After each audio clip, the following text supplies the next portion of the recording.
While many NBA players adjusting to their new teams, different cities, still 3 full months in preparation for next season, it's already past the midway point of July, free agency talks dying down, but that doesn't mean every front office can go on vacation when there's still impactful players available to contribute, especially off the bench. Teams like the Denver Nuggets getting rid of Bruce Brown last offseason, and now KCP. What is Calvin Booth doing when there's plenty of role players who would excel playing with Jokic? What the hell he waiting for? Even the Milwaukee Bucks most recently signed Gary Trent Jr. to a 1-year deal, something of quality, better than absolutely nothing.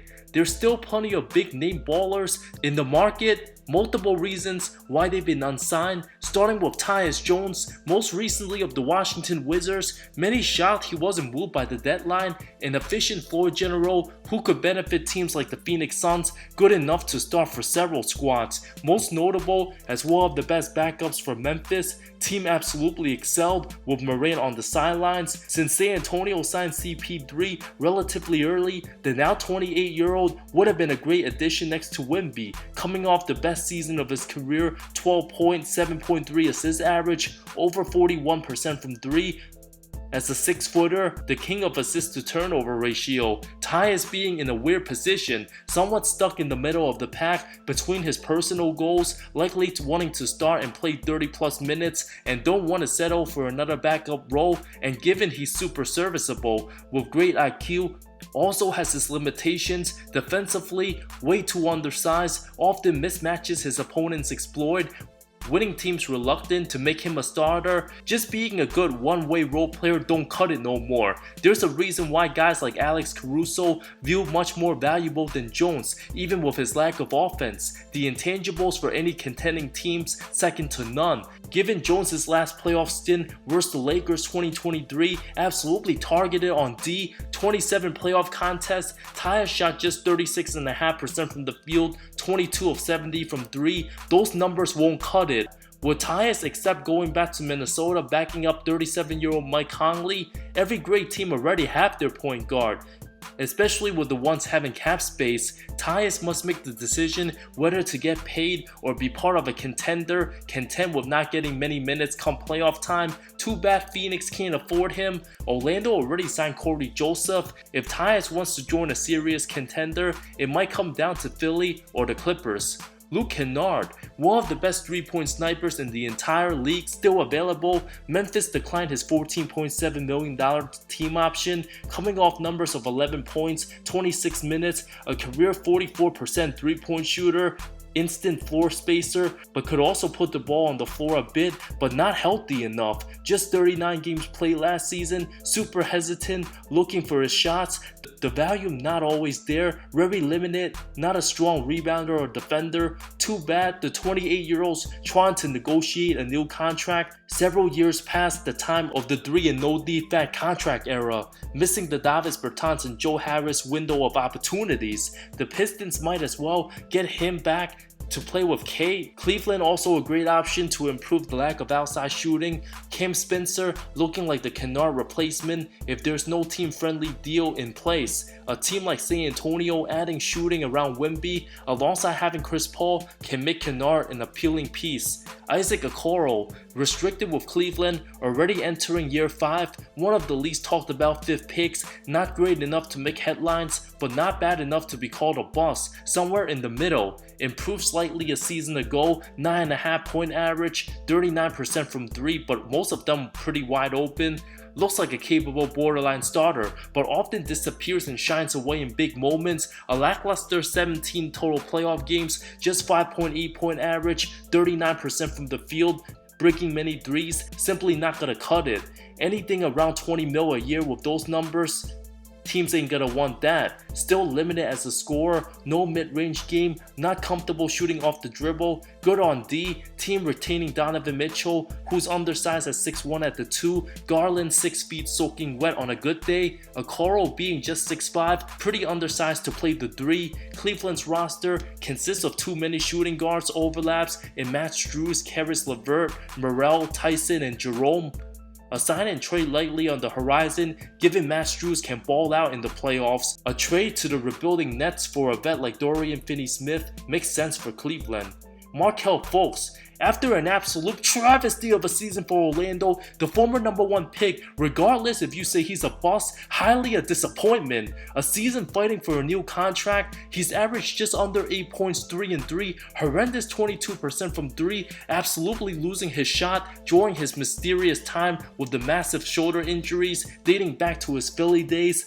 But in the months of February and March of 2023, Fultz played the best NBA stretch of his career. 26 games, averaged 16.5 points, 6 assists, 52% shooting, looked highly promising, has good feel for the game, explosive athleticism finishing at the rim, but cannot shoot at all, the weird hinge on his jumper coming back. Magic fans waited long enough before realizing he's a thing in the past. Franchise gave him every opportunity to recover from long injuries. Of his 7 possible NBA seasons, 5 of them he's played 43 games or less, now looking like a 1-year minimum deal, possibly to Phoenix or Denver as a backup role, will sadly never come close to reaching his full potential. Trying to play through injuries possibly made his body worse. The best possible case for him being a 6-man to have some sort of Sean Livingston style resurgence and join a team with a good medical staff. From 2023 to this past season, looked like his game aged by 7-8 years. The reality of his situation and how poorly he played last season, if Markelle accepts the vet minimum, the Suns likely the first team knocking on the door.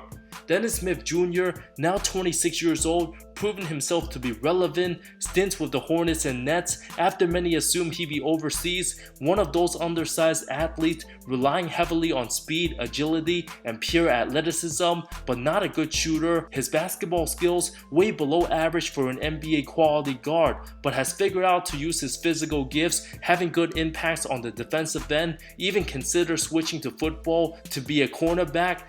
His work ethic not the issue. Even whispers of potentially reuniting with Dallas. What a full circle ride that would be, backing up Kyrie and the younger Jaden Hardy. His issue wasn't with the organization years ago, but with head coach Rick Carlisle, given there is limitation to his game.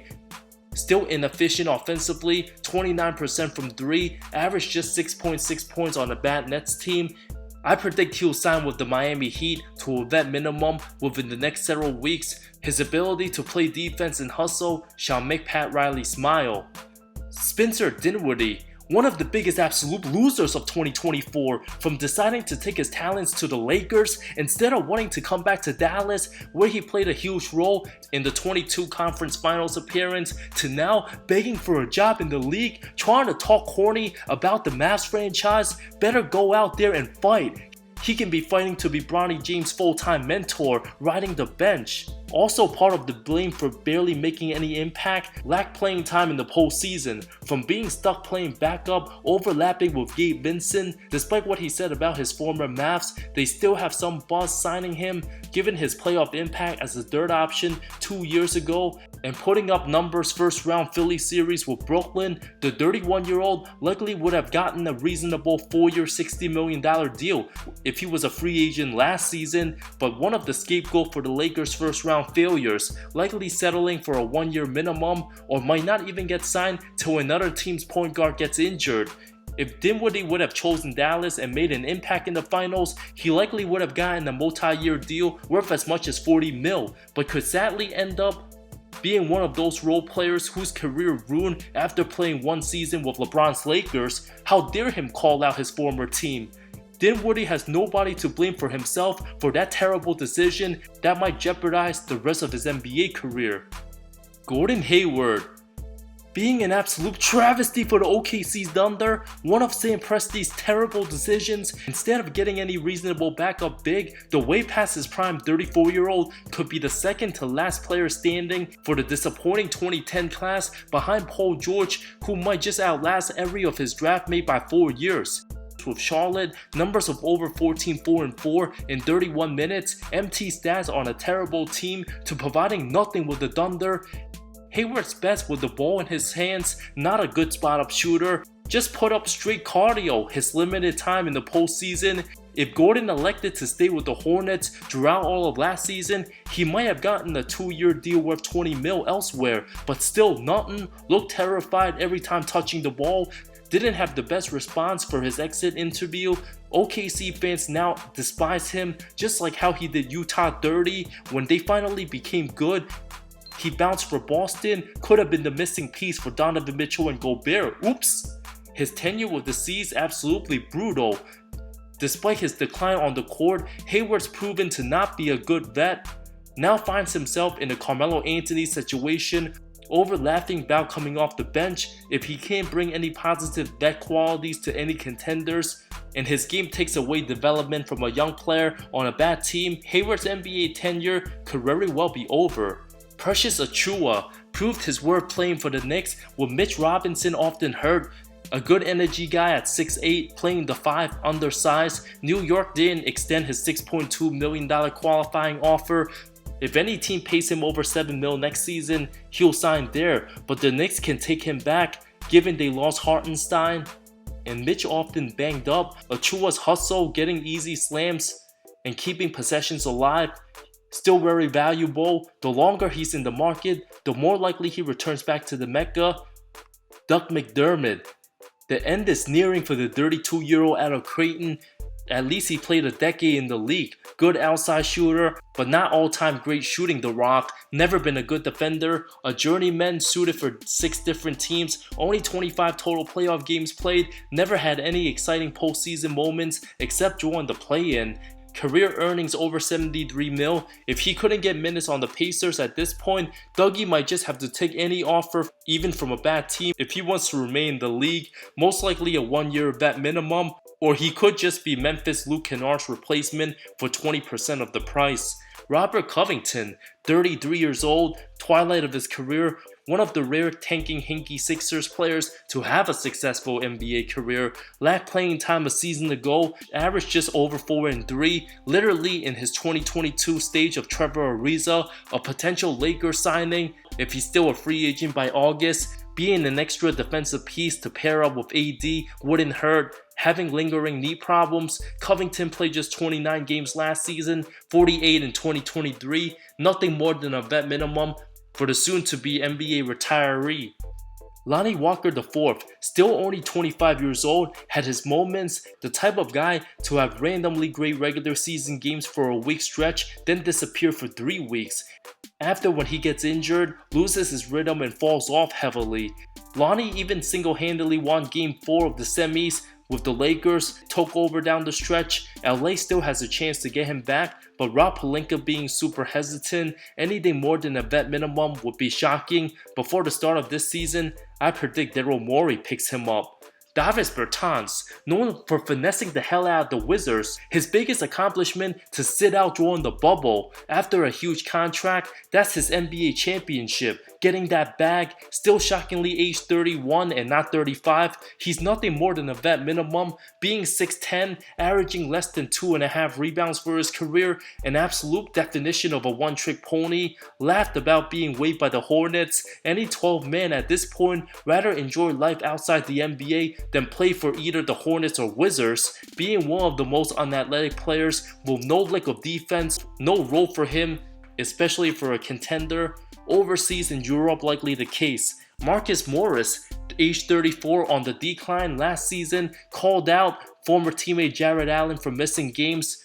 Cavs fans not happy about that. Also part of the cocky 2020 Clippers squad, alongside Pat Bev and Montrezl Harrell, both out the league. A high chance Morris is next, while Markelle says he's coming back to Dallas, one senior to join. Evan Fournier, from very deep on the bench under Tibbs Knicks to not making an impact with Detroit, soon to be 32 years old, appearing to get offers in EuroLeague, clearly his best option since whichever team decides to show interest will be deep on the bench, perhaps the Wizards, to mentor the young international guys. We'll have to see how he performs for the French national team. Jay Crowder, 34 years old, already slowed down 2 years ago, his final stint in Phoenix, tried holding out only to barely play on the Bucks, returned back, averaged 6 and 3, not on any team's wish list, but a possible signing in case of an injury replacement. Milwaukee won't be missing him, now having an upgrade with Taurean Prince. Danilo Gallinari, soon to be 36, massive injury history, 8 different teams played, was already aging heavily last season with Washington, Detroit, and Milwaukee. No use for bad teams, made over 200 mil for his career, 50-50 chance he's already played his last NBA game, or he might get picked up for a couple extra games on a good team next season.